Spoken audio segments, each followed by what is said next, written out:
নমস্কার বন্ধুরা, Molly's kitchen থেকে সবাইকে স্বাগত। আজকে দুটো রেসিপি শেয়ার করতে চলেছি, খুবই ভালো লাগবে আশা করি তোমাদের। তাই পুরো ভিডিওটা দেখার অনুরোধ রইল। আর প্রথমে বানিয়ে নেবো এখানে দেখো মোচার ঘন্ট। আর একটা রেসিপি বানাবো এখানে দুধ দিয়ে কচুর ডাঁটা ঝাল। দুটো রেসিপি কিন্তু নিরামিষ রেসিপি।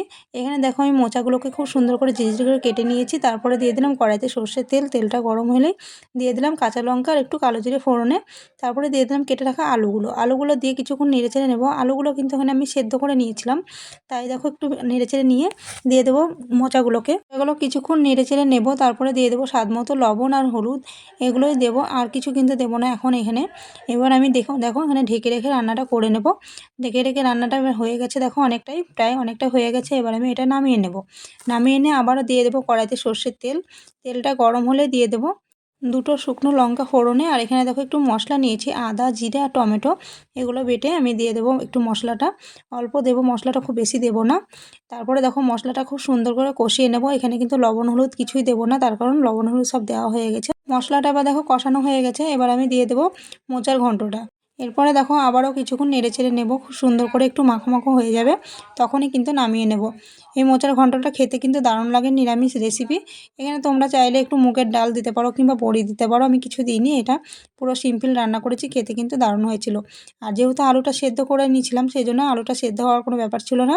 আর খুবই সুন্দর হয়েছিল রান্নাটা খেতে, আর দেখতে দেখো কতটা সুন্দর লাগছে। এরপরে দেখো খুব সুন্দর করে নেড়েচেড়ে নিয়েছি, শুকনো শুকনো হয়ে গেছে। এই পর্যায়ে দিয়ে দেবো সামান্য একটু গরম মশলা আর একটু ঘি।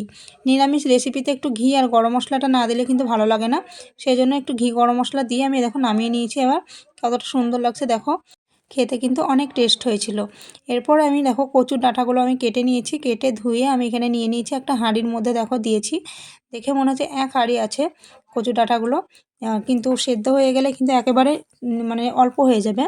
এরপর আমি দেখো একটু লবণ দিয়ে আমি সেদ্ধ বসিয়ে দিচ্ছি। এটা আমি 15 থেকে 20 মিনিট মতো সেদ্ধ করে নেব, তাহলে কিন্তু খুব সুন্দর সেদ্ধ হয়ে যাবে।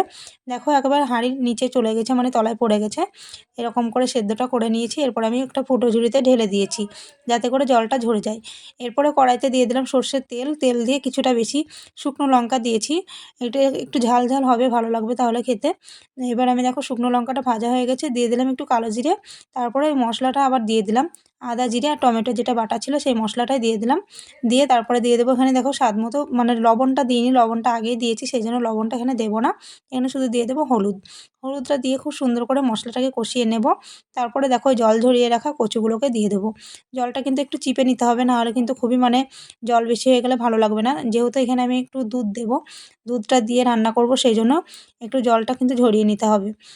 এরপরে দেখো খুব সুন্দর করে নেড়েচেড়ে নিয়েছি। দেখো এমনিতেই অনেকটা জল জল হয়ে আছে। তারপরে এটা দুধটা দিয়ে দেবো এখানে। দুধটা দিয়ে আর কিছু দিতে হবে না, এবার শুধু নাড়াচাড়া করতে হবে। একটু ঘন ঘন নাড়তে হবে, নাহলে কিন্তু তলায় লেগে যেতে পারে। আর এটা কিন্তু একেবারে জলজলে হয়ে থাকলে ভালো লাগবে না, একেবারে শুকনো শুকনো করে নিতে হবে, তবে কিন্তু ভালো লাগবে খেতে।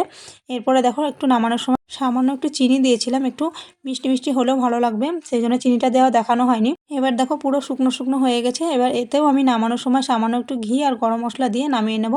এরকম শুকনো শুকনোই নামাতে হবে কিন্তু, না হলে কিন্তু ভালো লাগবে না। আর একটু জলজলে হয়ে থাকলে টেস্ট লাগবে না। এবার দেখো আমি আবারও কিছুক্ষণ নেড়েচেড়ে নিয়ে এবার নামিয়ে নেব। দেখতে দেখো কতটা সুন্দর লাগছে, খেতে কিন্তু অসাধারণ হয়েছিল। আর এই দুটো রান্নাই কিন্তু দারুণ হয়েছিল খেতে। আমার এই দুটো রেসিপি তোমাদের কেমন লাগলো অবশ্যই বলবে। যারা ফেসবুক থেকে দেখছেন পেজটা ফলো করবেন, যারা ইউটিউব থেকে দেখছেন চ্যানেলটা সাবস্ক্রাইব করবেন, এই অনুরোধ রইল। দেখা হচ্ছে পরের ভিডিওতে, ভালো থাকবে সবাই।